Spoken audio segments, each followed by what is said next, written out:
7월의 어느 오후, 민무에서 돌아오는 길이었다. 찌는 듯한 더위였다. 하늘엔 뿌연 은빛에 밝은 햇살이 가득하고 작은 참나무와 올리브나무 동산 사이로 한없이 뻗은 길에선 뽀얀 먼지가 일고 있었다.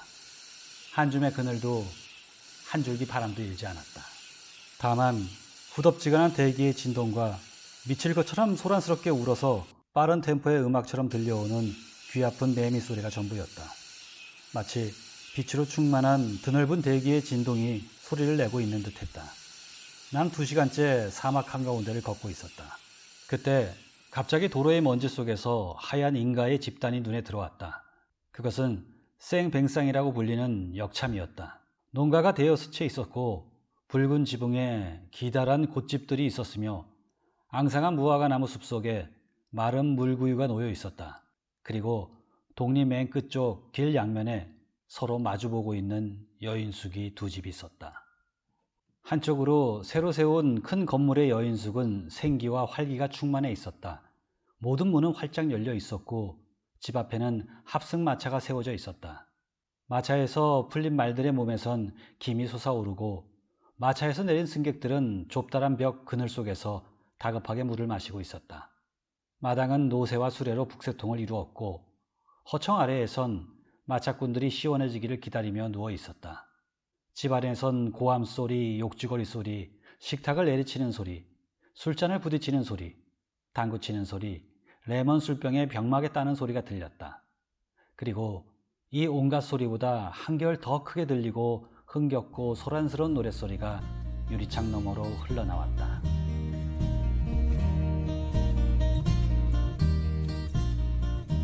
마주보고 있는 반대편의 여인숙은 정반대로 정막에 쌓여 있어 빈집 같았다. 문턱엔 잡초가 우거지고 덧문도 엉망이었다. 온통 곰팡이로 덮인 작은 덩굴가지가 문 위에 낡은 깃 장식처럼 매달려 있었으며 문턱의 층겐 길가에 나뒹구는 돌로 받쳐 놓았다. 이 모든 상태가 너무나 누추하고 처참해 보였으므로 그 집에 들어가 술을 먹는다는 것은 분명히 자선을 베푸는 행위와 흡사했다. 안으로 들어가자 음침하고 쓸쓸한 긴 방이 있었다. 커튼도 쳐지지 않은 3개의 커다란 창문을 통해 들어오는 눈부신 햇살은 방 안을 한층 더 음산하고 쓸쓸하게 만들었다. 먼지가 뽀얗게 앉은 유리잔들이 널브러져 있는 다리 부러진 식탁들, 내 모서리가 사발처럼 움푹 파인 천이 찢어진 당구대, 누렇게 바랜 소파, 낡은 카운터 등이 숨이 막힐 듯한 열기 속에서 불결하게 잠들어 있었다. 그리고 수많은 파리들. 지금까지 그토록 많은 파리를 본 기억이 없다. 파리는 천장에, 유리창 위에, 술잔 속에 우글우글 붙어 있었다. 내가 문을 열자 벌집을 건드린 것처럼 파리가 붕붕거렸다. 방 한쪽에 한 여인이 창에 붙어 서서 넋을 잃고 밖을 내다보고 있었다. 난 2번이나 불렀다. 여보세요? 주인 아주머니. 여인은 서서히 돌아섰다. 터진 살갗에 주름투성이의 흑빛 얼굴을 한 촌부의 가련한 모습이 눈앞에 나타났다. 그렇지만 노파는 아니었다. 단지 눈물을 너무나 많이 흘려서 얼굴이 몹시 찌들었을 뿐이었다. 왜 그러세요? 잠깐 쉬면서 뭐라도 좀 마실까 해서요. 여인은 알지 못하겠다는 듯이 자리에서 꼼짝도 않은 채 놀란 시선을 나에게서 떼지 않았다. 여인숙이 아닌가요? 맞아요. 여인숙이죠. 그런데 왜 손님은 다른 사람들처럼 저 건너집으로 가지 않으세요? 거기가 훨씬 안락할 텐데. 내게는 과분하게 유쾌한 곳이에요. 여기서 휴식을 취하는 게 좋겠어요. 여인은 내가 진심으로 말하고 있다는 것을 깨닫게 되었는지 서랍을 연다. 술병을 가져온다. 술잔을 씻는다. 파리를 쫓는다 하면서 몹시 바쁘게 서둘러대기 시작했다. 손님 접대를 한다는 것이 큰 사건이라도 되는 듯했다. 가엾은 여인은 잠시 일손을 놓곤 도저히 잘 해낼 수 없을 것 같은 표정으로 생각에 잠기곤 했다. 그러다가 여인은 구석 쪽의 방으로 들어갔다. 큰 열쇠 꾸러미를 덜거덕거리며 자물쇠를 여는 소리, 빵통을 뒤적거리는 소리, 후후 입을 부는 소리, 먼지를 털며 접시를 닦는 소리 등이 들려왔다. 간간이 긴 한숨과 억제하지 못해 흘러나오는 흐느낌 소리가 들리기도 했다. 준비하는데 15분을 보낸 뒤 여인은 건포도 한 접시와 돌처럼 딱딱한 묵은 빵과 값싼 포도주 한 병을 내 앞에 갖다 놓았다. 자, 드시지요. 신비스러운 여인은 말을 하곤 창문 앞으로 곧 되돌아갔다.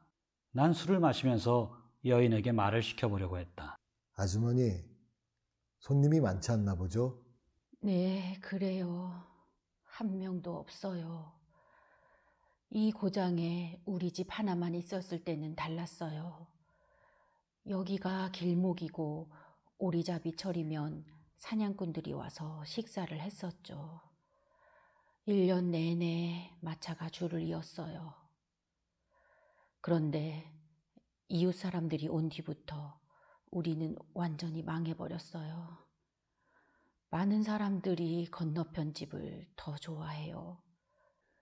우리 집이 아주 쓸쓸하다는 거예요. 우리 집이 즐겁지 못하다는 건 사실이죠. 저는 예쁜 얼굴도 아닌데다가 열병을 앓고 있어요. 두 딸은 세상을 떠났어요. 저 집은 반대로 웃음소리가 그치질 않지요. 아를르의 여자가 여인숙을 경영한답니다. 레이스가 달린 옷차림에 목에는 3바퀴나 되는 금줄을 감고 있는 아름다운 여자거든요. 역마차의 마부가 그녀의 정부라서 마차를 그쪽으로 대지요. 더구나 애교스러운 몇 명의 여자아이들이 심부름을 하거든요. 그래서 단골 손님들도 있어요. 부주스와 르데상과 존키에르의 젊은이들은 다 그녀의 손님이죠. 마차꾼들도 그 여자한테 들르려고 길을 돌아간답니다. 우리 집엔 찾아오는 손님이 전혀 없으니 이렇게 하루 종일 넋을 잃고 앉아 있답니다. 유리창에 이마를 기댄 채 여전히 넋을 잃은 모습으로 냉담하게 말했다. 건너편 여인숙에 그녀의 마음을 빼앗는 무엇인가 분명히 있을 듯했다. 길 건너편이 벼랑간 몹시 소란스러워졌다. 역마차가 뿌연 먼지 속에서 흔들거렸다. 채찍 소리가 나고 마부의 나팔 소리가 울려왔다. 심부름하는 여자아이들이 문 앞으로 뛰어나오며 소리쳤다. 안녕히 가세요. 안녕히. 이런 와중에서도 조금 전에 그 근사한 목소리가 더욱 아름답게 다시 들려왔다.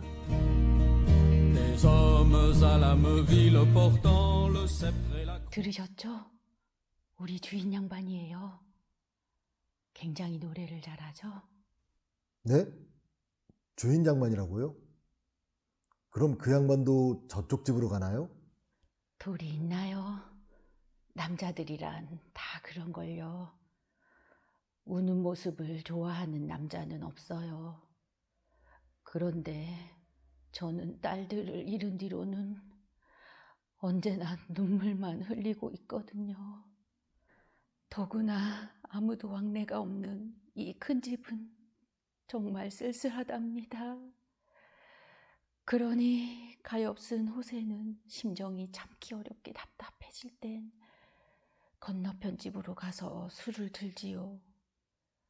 그이는 목소리가 매우 좋아서 그 아를르 여자가 노래를 시킨답니다.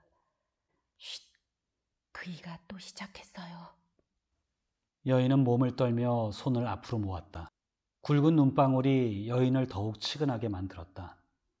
여인은 창 앞에서 남편 호세가 아를르 여자에게 들려주는 노랫소리를 황홀한 듯이 듣고 있었다.